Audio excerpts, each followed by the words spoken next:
دشمنی کی، لڑے، تلوار کے زور سے زیر نہیں ہوئے.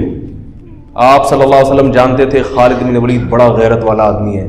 70 صحابہ کو خالد بن ولید نے قتل کروایا ہے غزوہ احد میں، اسلام دشمنی میں. لیکن آپ صلی اللہ علیہ وسلم کی بصیرت دیکھو، یہ نہیں کہ ان کو بس کسی طرح مار دو، انہوں نے 70 افراد کو شہید کروایا. نہ آپ صلی اللہ علیہ وسلم جانتے تھے غیرت مند ہے تبھی تو لڑ رہا ہے، غیرت کا غلط استعمال میں لڑ رہا ہے. لیکن یہ ان کو یہ کنفیوژن ہے کہ یہ صحیح ہے اور ہم کیا ہیں، غلط ہیں. یہ سمجھ رہے ہیں ہم نے ان کے باپ دادا کے دین پہ حملہ کیا ہے، حالانکہ اصل ان کے باپ دادا کا دین وہی ہے جو ہم پیش کر رہے ہیں. جہالت ہے، غلطی ہے. کسی طرح ان کو زیر کرو. ایسا غیرت مند آدمی اگر ہمیں مل گیا تو کس کے لیے کام کرے گا؟ جو ہمارے مخلص لڑاکا اللہ کے لیے لڑنے والے 70 کو شہید کر سکتا ہے، وہ اسلام دشمن جو اللہ کے لیے نہیں لڑتے ان کا کیا کرے گا؟ تو آپ صلی اللہ علیہ وسلم نے کیسی بہترین تدبیر کی کہ صلح حدیبیہ کے بعد آپ صلی اللہ علیہ وسلم نے جب خالد بن ولید لڑنے کے لیے آ رہے تھے، صلح حدیبیہ ہوئی تو چلے گئے، پیغام بھیجا کہ خالد بن ولید کو جا کے بتاؤ کہ نبی نے پیغام بھیجا ہے کہ تمہارے جیسا سمجھدار اور ذہین آدمی اب تک اس کی سمجھ میں اسلام نہیں آ رہا، یہ بات ہماری سمجھ میں نہیں آ رہی. او کما قال صلی اللہ علیہ وسلم، اتنا ذہین آدمیوں کے اسلام نہیں سمجھ میں آ رہا. تو خالد بن ولید نے جب یہ سنا اور متاثر ہوئے. انسان اپنی تعریف سن کے خوش ہوتا ہے. عزت دار لوگ جو ہے نا وہ پیشانی سے پکڑ کے گالیاں دے کے نہیں لین پہ آتے.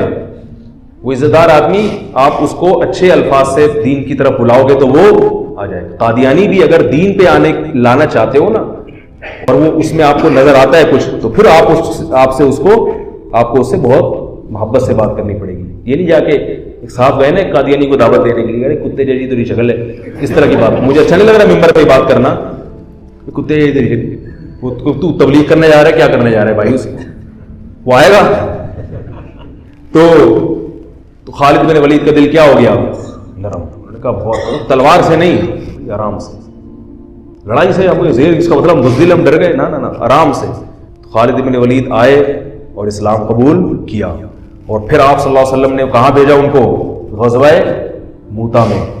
3000 کی لڑائی 3 لاکھ سے تھی تقریباً، مجھے پورے اعداد ابھی یاد نہیں ہیں. اور آپ صلی اللہ علیہ وسلم نے ان کو کمانڈر بنا کے نہیں، عام فوجی بنا کے بھیجا. 3 صحابہ کو جن میں جعفر طیار بھی تھے جو نجاشی کے سامنے تقریر کر کے آئے تھے، وہ میں بھی جلدی سے مکمل کر کے بیان ختم کرتا ہوں. ان میں حضرت جعفر طیار وہ بھی تھے. 2 صحابی اور تھے جن میں آپ صلی اللہ علیہ وسلم کے منہ بولے بیٹے زید ابن حارثہ، جو انتہائی چہیتے حب رسول اللہ. جب کوئی سفارش کرنی ہوتی تھی نا کسی نے، تو حضرت زید ابن حارثہ کو جا کے لوگ بتاتے تھے کہ نبی ان کی بات کو مسترد نہیں کریں گے. ایسے چہیتے کو آپ صلی اللہ علیہ وسلم نے میدان جنگ میں بھیج دیا کہ بھئی رومی حملہ کر رہے ہیں، 3 لاکھ کا لشکر ہے. اتنے چہیتے کو بھیجا آپ صلی اللہ علیہ وسلم نے. یہ آپ کی بھی قربانی تھی. جھوٹا نبی ہوتا کہتا ہے ابے بھائی اپنے اپنوں کو یہاں رکھو. ٹھیک ہے، کوئی جھوٹا نبی ہوتا ہے نا کیا کہتا ہے؟ ارے ان کو تو نہیں، وہ ادھر بھیجو. تبھی آپ دیکھ لیں آج کل جو سیٹ اپ چل رہا ہے نا، چھوڑو ابھی میں زیادہ آگے نہیں جاؤں گا. آج کل جو عجیب سا سیٹ اپ چل رہا ہے، اپنے یہاں دوسرے وہاں، تو ایسا سیٹ اپ چل رہا ہے آج کل. تو نبی صلی اللہ علیہ وسلم نے زید ابن حارثہ کو بھیجا اور جعفر طیار کو، دوسرے عبداللہ ابن رواحہ تھے یا کیا نام تھا ان کا، ایسے مجھے ذہن سے نکل رہا ہے. تو وہ عبداللہ ابن رواحہ رضی اللہ عنہ. آپ صلی اللہ علیہ وسلم نے فرمایا ان میں اگر یہ ایک شہید ہو جائیں تو یہ امیر ہیں، یہ شہید ہو جائیں تو یہ امیر. اور مسجد نبی میں آپ صلی اللہ علیہ وسلم بیٹھ گئے. اب 3 لاکھ کا مجمع ہے اور ادھر تھوڑے سے لوگ ہیں، اور دفاعی جنگ تھی، یہ اختامی نہیں تھی. ان کو مدینہ آنے سے روکنا تھا. رومی انگریز ہیں. رومی کون تھے؟ جن کو آج انگریز کہا جاتا ہے نا، یہ ان کی اولادیں، انہی کی اولادیں جن سے یہ صحابہ کی لڑائی ہوئی تھی. تو وہ یہ بڑے اس وقت بھی بڑے منظم ہوتے تھے. یہ نبی صلی اللہ علیہ وسلم کی ایک روایت ہے، فرمایا تقوم الساعہ والروم اکثر الناس، قیامت قائم ہوگی پھر بھی رومی دنیا میں زیادہ ہوں گے. تابعین نے جب یہ حدیث سنی، انہوں نے کہا کہ میں یہ ساری قومیں دنیا سے ختم ہو رہی ہیں، اسلام کی تلوار کے نیچے آ رہے ہیں، رومی رہیں گے آخر تک. تو کوئی ان میں یقیناً کوالٹی ہوگی جس کی وجہ سے مسلمان ان کو قرب قیامت تک ہی، گورے تبھی تو دیکھو نا اب تک ہیں، اتنی بڑی بڑی طاقتیں ہیں. باقی روم اور فارس غائب ہو گئے، پتہ ہی نہیں کہاں. اتنی بڑی بڑی طاقتیں تھیں جو ان سے زیادہ مضبوط تھی رومیوں سے. تو انہوں نے جب اپنا خفیہ نمائندہ بھیجا نا کہ ان میں دیکھیں یہ کیا ان کی کوالٹی ہے جس کی وجہ سے یہ ایسی شکست نہیں ہوگی، ان کو ان سے جنگ رہے گی. تو انہوں نے یہ نوٹ کیا کہ ان کی کوالٹی یہ ہے.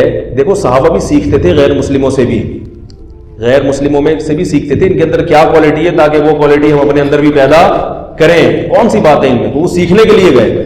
تو جا کے دیکھا تو انہوں نے رپورٹ جو بنائی, جو رپورٹ پیش کی وہ یہ تھی کہ ان کو جب شکست ہو جاتی ہے تو یہ دوبارہ لڑائی اس وقت تک نہیں لڑتے جب تک اس شکست کے اسباب پہ غور کر کے اس سبب کو دور نہ کریں. وہ غلطی دوبارہ نہیں دہراتے. یہ اب دیکھو امریکہ افغانستان میں آیا, رشیا والا اسٹائل نہیں ہے امریکہ کا, اس لیے کہ اس کو پتا تھا کہ رشیا جس اسٹائل میں آیا تھا طاقت اور قوت کے بلبوتے پر زمین پہ فوج اتار کے پٹھانوں سے پنگا لے لیا اس نے, ہے بھائی, اور پٹ کے واپس جا رہے.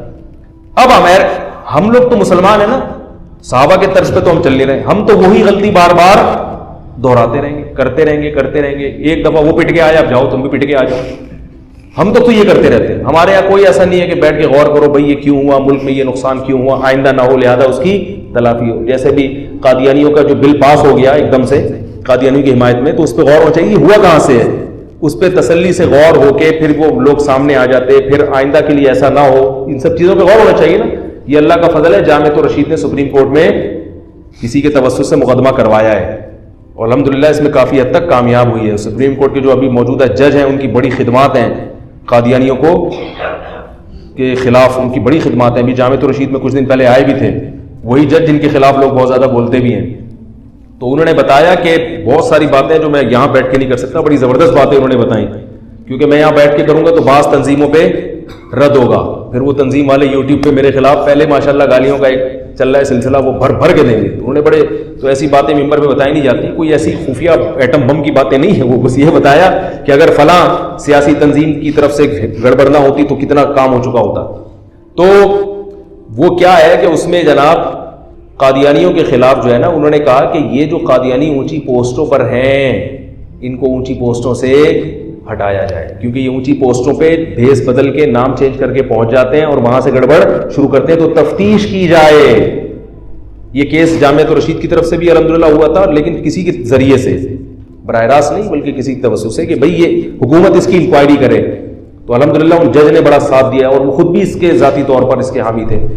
تو اس طرح سے کیا ہوتا ہے کہ بھئی آئندہ یہ غلطی نہیں ہوئی, کیونکہ بہت اونچی پوسٹوں پہ قادیانی پہنچے ہوئے اور وہ جا کے کیا کرتے ہیں, ایسی گڑبڑے کراتے ہیں, تو وہاں تک پہنچنے نہ دیا جائے ان کو.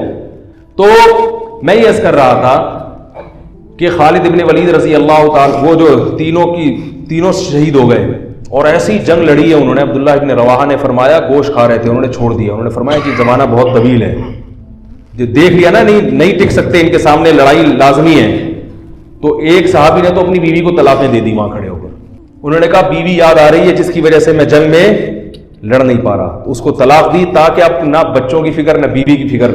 اب کیونکہ لڑائی اتنی سخت تھی, ظاہر ہے کوئی ریشو نہیں بنتا نا, اتنے بڑے لشکر کو بھگانے کا کوئی تناسب ہی نہیں بنتا نا, کوئی جنگ کا کوئی کچھ تو ہو. اب تو ظاہر ہے صرف جذبہ ہی ہے اور بھرپور لڑائی ہے موت کی, تو وہ موت کی نیت سے تلوار لے کر کود پڑے. یہ ہے صحابہ جن کو رافضی لوگ گالیاں دیتے ہیں, جن کو برا بلا کہتے ہیں. تو تلوار لے کر میدان جنگ میں کود پڑے اور شہید ہو گئے, ان کو چانس ہی نہیں تھا. تینوں جب شہید ہو گئے ہیں تو لوگ پریشان ہوئے کہ اب کس کو کمانڈر بنائیں. تو لوگوں کی نظر آئی خالد ابن ولید پر کہ یہ میدان ہے, یہ 70 انہوں نے وہاں اتنی زبردست جنگ لڑی تھی تو یہاں بھی لڑ. اور آپ صلی اللہ علیہ وسلم مسجد نبی میں بیٹھ کر صحابہ کو یہ پورا واقعہ سنا رہے ہیں. اللہ نے بطور معجزہ آپ کے سامنے پورا وہ جنگ کا واقعہ آپ کے سامنے رکھ دیا. آپ صلی اللہ علیہ وسلم نے فرمایا عبداللہ ابن رواحہ شہید ہو گئے, حالانکہ بہت دور تھا یہ مدینہ سے, اور آپ صلی اللہ علیہ وسلم کی آنکھوں سے آنسو جاری. یہ معجزے کے طور پر آپ نے بتایا. پھر آپ نے فرمایا کہ جعفر طیار شہید ہو گئے, وہ بھی شہید ہو گئے. انہوں نے جھنڈا ہاتھ میں لیا اور وہ بھی شہید ہو گئے. اور آپ صلی اللہ علیہ وسلم کی آنکھوں سے جعفر طیار تو بہت زیادہ چہیتے تھے نبی صلی اللہ علیہ وسلم کو. حضرت علی کے بعد سب سے بڑا مقام اہل بیت میں حضرت جعفر طیار رضی اللہ تعالیٰ عنہ کا سمجھا جاتا تھا. تو آپ صلی اللہ علیہ وسلم نے صحابی کو خبر دی کہ جاؤ ان کی 4 بیویاں ہیں, ان کو جا کے اطلاع دو کہ وہ شہید ہو گئے ہیں. پھر ان کے بچوں کے سر پہ, ان کے چھوٹے چھوٹے یتیم بچے تھے حضرت جعفر طیار کے, ان کے سر پہ آپ صلی اللہ علیہ وسلم نے پیار کیا, اور آپ صلی اللہ علیہ وسلم ان بچوں کا پھر بہت خیال کیا کرتے تھے. تو وہ عورتوں کے رونے کی آواز آئی. بڑا دلچسپ واقعہ ہے. پھر آپ صلی اللہ علیہ وسلم نے منع کیا کہ ان عورتوں کو کہو کہ اپنی آوازیں پست کریں, گھر کی چار دیواری سے آواز ان کی باہر نہ نکلے. بڑے خوبصورت جوان تھے حضرت جعفر طیار, اور نبی کے چہیتے تھے. اور غزوہ بدر میں حضرت جعفر طیار کی بڑی قربانیاں تھیں. جب یہ آیا ہے نا کافروں کا لشکر بدر میں سامنے, اور کافروں کے سردار آئے کہ حل میں مبارز کوئی ہے ہم سے لڑنے والا, یعنی پہلے ہم سے لڑے پھر ہم دونوں میں سے کوئی قتل ہوگا تو پھر جنگ شروع ہوگی. ایسے بھی تھے. تو ادھر سے کون آئے؟ پہلے کچھ انصاری صحابی آئے.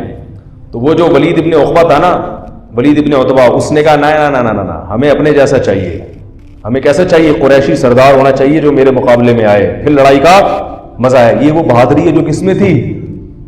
بولو نا بھائی, عربوں میں. تو ادھر سے پھر حضرت علی آئے, حضرت جعفر طیار آئے, حضرت حمزہ آئے. ادھر سے بھی 3 آدمی ادھر سے بھی 3. تو اس نے کہا نام اکفاؤنا, ہاں یہ ہے ہماری قوم کے, ہمارے جیسے شیر ہیں, بہادر ہیں, لڑنا جانتے ہیں, ان سے لڑائی میں مزہ آئے گا. اور پٹ گئے تینوں. تینوں کیا ہو گئے؟ تو ادھر سے حضرت جعفر طیار جب آئے نا, تو یہ تو بہادری کی بات ہے نا بھائی. ادھر 313 ادھر 1000, اور لڑائی ایسے شروع ہو رہی ہے کہ دونوں میں سے جب تک ایک زندہ ہے لڑائی شروع نہیں ہوگی. اور اس میں کتنا 50% چانس ہے نا اپنے شہید ہونے کا.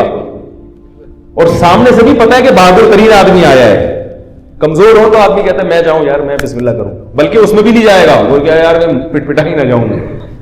تو ایسے صحابی تھے جعفر طیار, اور وہ غزوہ موتا میں نبی کے کیسے چچا زاد بھائی شہید ہو گئے. تو آپ صلی اللہ علیہ وسلم کی آنکھوں سے آنسو بہہ رہے ہیں, اور آپ نے فرمایا کہ وہ بھی شہید. پھر آپ کے جو چہیتے, حب رسول اللہ, نبی کے چہیتے.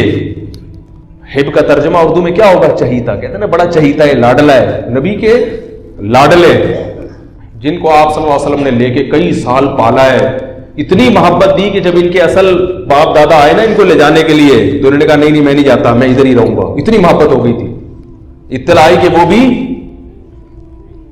شہید ہو گئے. تو اب آپ صلی اللہ علیہ وسلم نے فرمایا قد اخذ الرایۃ سیف من سیوف اللہ, اللہ کی تلواروں میں سے ایک تلوار نے جھنڈا ہاتھ میں لے لیا. اس میں اشارہ تھا کہ اب یہ تلوار ٹوٹے گی نہیں, کیونکہ یہ کس کی تلوار ہے؟ اللہ کی. اسی وجہ سے کہا جاتا ہے کہ خالد ابن ولید, حضرت خالد ابن ولید خود بتاتے ہیں کہ میں گھمسان کی جنگوں میں لڑا ہوں شہادت حاصل کرنے کے لیے, مگر کس پر میری موت واقع ہو رہی ہے؟ بستر پہ رو رہے تھے. فرمایا کوئی ایسی جگہ میں نے چھوڑی نہیں ہے جہاں مجھے شہادت نظر آئی ہو اور میں گھسا نہ ہوں اس میں لڑتے ہوئے, مگر موت کہاں آ رہی ہے؟ بستر پہ. علماء نے اس کی وجہ بیان کی ہے کہ جس کو اللہ کے نبی نے اللہ کی تلوار کہہ دیا ہو تو یہ اشارہ ہے کہ اس کو شہادت نہیں مل سکتی, کیونکہ شہادت کا مطلب کافروں کے ہاتھوں قتل, اور کافر نے اللہ کی تلوار کو توڑ دیا, تو یہ نبی کی بات کیا ہو جاتی؟ غلط. تو حضرت جعفر طیار حضرت خالد ابن ولید فرماتے ہیں کہ ہم نے صبح سے لے کے رات تک لڑائیاں لڑتے رہے ہیں, صبح سے لے کے. اس لیے کہتا ہوں اللہ کے بندوں کچھ ایکسرسائز کیا کرو, خدا کے بندوں. صحابہ کتنا اسٹیمنا چاہیے. میں یہ نہیں کہہ رہا تلواریں چلانے کے لیے ایکسرسائز کریں, پھٹنے کے لیے کریں, اس کے لیے آرمی ہے, فوج ہے. جہاد کرنا ہے, جنگ لڑنی ہے, کس کو جوائن کرو؟ آرمی کو جوائن کرو, ملک کی حفاظت کرو. اپنے ہی لوگوں پہ جا کے پھٹ جانا یہ جہاد بولو نا بھائی نہیں ہے. لیکن یہ تو پتا چلتا ہے نا کہ جب ملک کو ضرورت ہوئی, جب دین کو ضرورت ہوئی لڑنے کے لیے, مذہب کو ضرورت ہوئی لڑنے کے لیے, تو لڑنے کے لیے کچھ گدے پہ بیٹھ کے لڑائی سیکھو گے کیا؟ اور صحابہ کا اسٹیمنا کتنا تھا. صبح حضرت خالد بن ولید تلوار کتنی بھاری ہوتی کہ آپ اٹھا کے دیکھیں, وہ جو تلواریں تھیں وہ یہ کسائیوں کی چھریاں نہیں ہوتی تھی, اتنی بھاری بھرکم تلواریں. فرماتے ہیں صبح فجر سے لے کے رات مغرب تک ہم تلواریں چلاتے رہے, اور میرے ہاتھ میں 9 تلواریں ٹوٹی ہیں, 9 تلواریں. اتنے لاکھ مجمع کے ساتھ لڑنا, اور کہتے ہیں میں اتنا قتل کیا ہے بندہ میں نے کہ ان کا اتنا زور تھا مدینہ ہاتھ سے چلا جاتا صحابہ کے, مدینہ ہاتھ سے چلا, مدینہ کا دفاع تھا. یہ کہہ رہے اتنی تلوار چلی ہے کہ پھر وہ حضرت خالد بن جوش میں نا اشعار میں وہ پڑھا کرتے تھے. اور خواتین سے بھی کہتا ہوں کہ رشتوں کے لیے یہ جو سنگر ٹائپ کے لوگ ہوتے ہیں نا, گلوکار, ان کو پسند نہ کیا کرو. آج کل خواتین کے ہیرو کون ہیں؟ جو فلموں میں ٹھمکے لگا رہے ہیں, ناچ رہے ہیں, گا رہے ہیں, 10-20 لڑکیوں سے دوستیاں لگائی ہوئی, ان کو کہتی ہیں یہ ہیرو کاش میری اس سے شادی ہو جائے, جو انڈین فلموں اور انگریزی فلموں کے ہیرو ہوتے ہیں. دینداروں سے محبت کرنا کرو, اور اپنے بیٹیوں کی جو شادیاں ہیں کس سے کیا کرو؟ دینداروں سے, جو معاشرے کے خلاف لڑنا جانتے ہیں. لڑنے سے یہ نہیں کہ بندوقیں چلانا, رسم و رواج میں ان کے خلاف چلنا, ان پہ کانفیڈنس ہے, ان کا ایک سوچ ہے, ایک تھنکنگ ہے. گلوکار سنگر بیچارے کی کیا سوچ ہوتی ہے؟ وہ تو ناچتا ہے, ٹھمکے لگاتا ہے, 10 لڑکیاں ادھر 10 لڑکیاں ادھر مر رہی ہیں, اور شہوت پرستی میں اور اپنی خواہشات کی غلامی میں ساری زندگی گزر جاتی ہے. ان میں کانفیڈنس نہیں ہوتا, ان میں قوت مزاحمت نہیں ہوتی ان لوگوں میں. ان کی خواہشات, اگر اس طبقے کو اگر کچھ خواہشات ان کی چھین لی جائیں تو یہ تو ویسے خودکشی کر کے مر جائیں. کبھی آپ دیکھیں زیادہ تر اداکار, زیادہ تر تو نہیں لیکن اداکاروں میں خودکشی کا ریشو زیادہ ملے گا آپ کو, کیونکہ یہ لائف کو انجوائے کرنے کے عادی ہو جاتے ہیں, قربانیوں کے عادی نہیں ہوتے. ذرا سی لائف کی انجوائمنٹ میں کوئی کمی ہوئی تو ٹھا کر کے مار دیا اپنے آپ. جوانی میں خودکشی کر لیتے ہیں, ڈپریشن کے مریض بن جاتے ہیں. یہ تو آپ کو یوٹیوب پہ ایک صاحب مجھے کہنے لگے یہ اداکار لوگ اگر اتنے پریشان ہوتے ہیں تو یہ اتنے کھلکھلے ہوئے یوٹیوب پہ کیوں آ رہے ہوتے ہیں؟ او بھائی, یوٹیوب پہ تو دانت دکھانے کے پیسے ملتے ہیں ان کو. جب کسی فنکشن میں بلایا جاتا ہے اداکاروں کو تو ان کو تو باقاعدہ مسکرا کے بات کرنا اور فیس ایکسپریشن سے ایسا ظاہر کرنا بہت خوش ہیں, ہاں ہاں ہی ہوں کر کے ملنا, یہ مصنوعی ہے, بہت مشکل ہے یار. حقیقی خوشی صرف دینداروں کے دل میں ہوتی ہے. باقی یہ جو اداکاروں, فنکاروں, گلوکاروں کی خوشی ہے یہ اوپر سے میڈیا کے. کبھی آپ اکٹھے وقت گزار کے دیکھو ان کے ساتھ تو آپ کو پتہ چلے گا یہ بیچارے بہت پریشان ہیں, اتنے پریشان کہ بیان نہیں کیا جا سکتا. تو میں یہ عرض کر رہا تھا, تبھی تو دیکھو کبھی کوئی مزار پہ جا رہا ہے, کبھی کوئی روحانی بابا کے پاس جا رہے ہیں. جتنے اداکار فنکار ہیں نا, کوئی کسی نے کچھ باندھا ہوا ہے, کسی تعویذ باندھا ہوا ہے, کسی امام ضامن باندھا ہوا ہے, ہر وقت خوف, ہر وقت ڈر, پتہ نہیں کیا ہو جائے. مولوی دیکھو پھوکے لگا رہے ہیں مگر اپنے تعویذ نہیں باندھ رہے ہوتے. مولوی لوگ خودکشی نہیں کرتے, 2 نمبر بھی نہیں کرتے خودکشی, عجیب سی بات ہے. یعنی 2 نمبر مولوی بھی, جو مولویت کا نام آ گیا نا, وہ بھی نہیں کر رہا یار, جاؤ باہر میں خودکشی نہیں کرے گا, جاؤ کیا ہے. تنخواہیں کتنی کم ہوتی ہیں مولویوں کی. قاریوں کو سارا دن بیچارے رگڑا لگانا پڑتا ہے بیچاروں کو, بچوں کو پڑھاتے ہیں سارا دن بیٹھ کے, تنخواہ کیا مل رہی ہے تھوڑی سی, پھر بھی خوش ہے. کبھی بیٹھو قاری کے ساتھ, بچوں کو پڑھا رہا ہو تو بڑے فارم میں ہوگا وہ تیش میں, لیکن ویسے نارمل لائف میں بڑا خوش ہوگا. میں نے اپنی زندگی میں اہل حق علماء کی بات کر رہا ہوں, جتنے اہل حق علماء دیکھے ہیں سارے خوش مزاج ہی دیکھے, سب خوش مزاج دیکھے, خوش رہتے ہیں وہ. پتہ نہیں کیا ان کی خوشی ہے. اللہ تعالیٰ نظر بد سے بچائے اور اس نعمت کی شکر کی توفیق عطا فرمائے. تو جلدی سے بات کروں, بہت لمبا بیان ہو گیا آج. تو حضرت جعفر طیار, وہ حضرت خالد بن ولید کیا کہتے ہیں, کتنی تلواریں میرے ہاتھ سے ٹوٹی ہیں. تو اس لیے میں کہتا ہوں تھوڑا سا اپنے آپ کو صحابہ کے مشابہ بناؤ. المؤمن القوی خیر من المؤمن الضعیف, طاقتور مومن کمزور مومن سے اللہ کو زیادہ. ایک بیماری اللہ کی طرف سے آتی ہے, چاہے جتنی ایکسرسائز کر لو, جتنی خوراکیں کھا لو, اللہ جب بیمار کرنا چاہے تو پھر.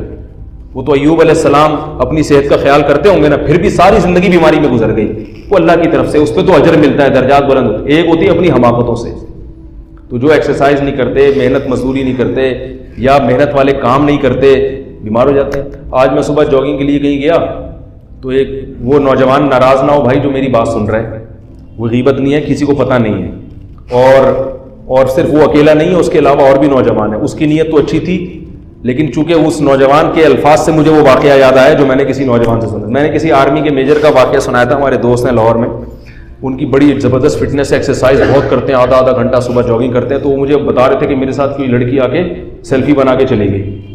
تو مجھے بتا رہے تھے کہ یار وہ ہم کبھی وردی میں ہو تو بعض دفعہ لڑکیاں آ کے سیلفی بنا کے چلی جاتی ہیں فٹنس کی وجہ سے بڑی.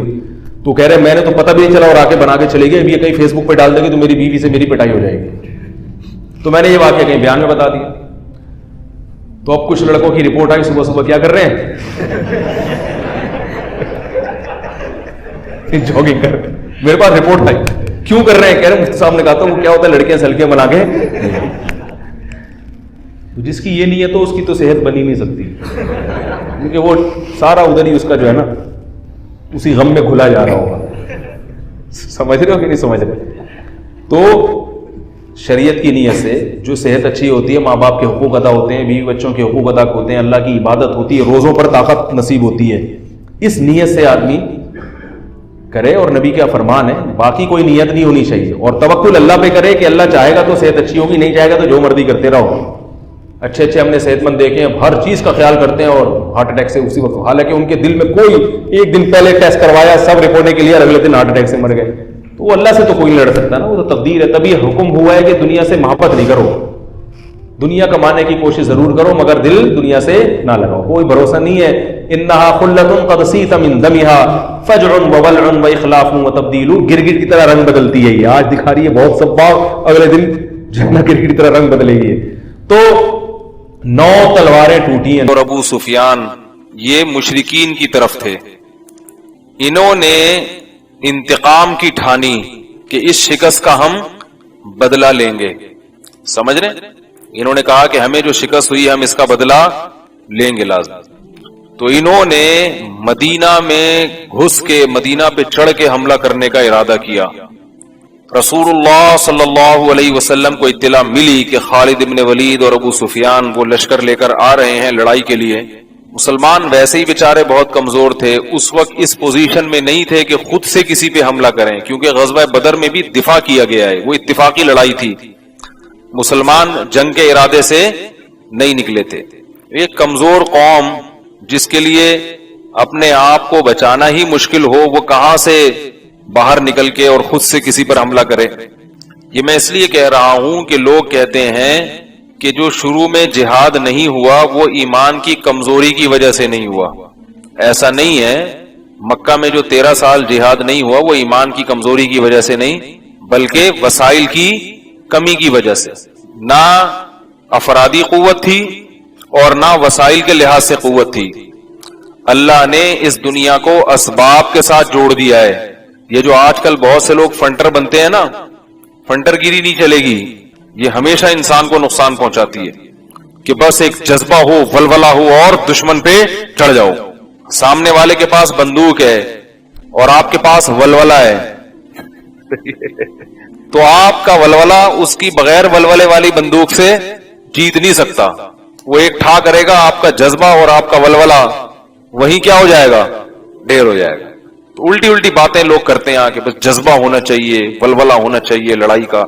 ایسا نہیں ہے بھائی. جہاد میں بھی بہت کچھ دیکھا جاتا ہے. دنیا میں بعض جگہوں پہ صحیح جہاد بھی ہو رہا ہے, لیکن جہاد کے نام پہ بہت جگہوں پہ فساد بھی ہو رہا ہے.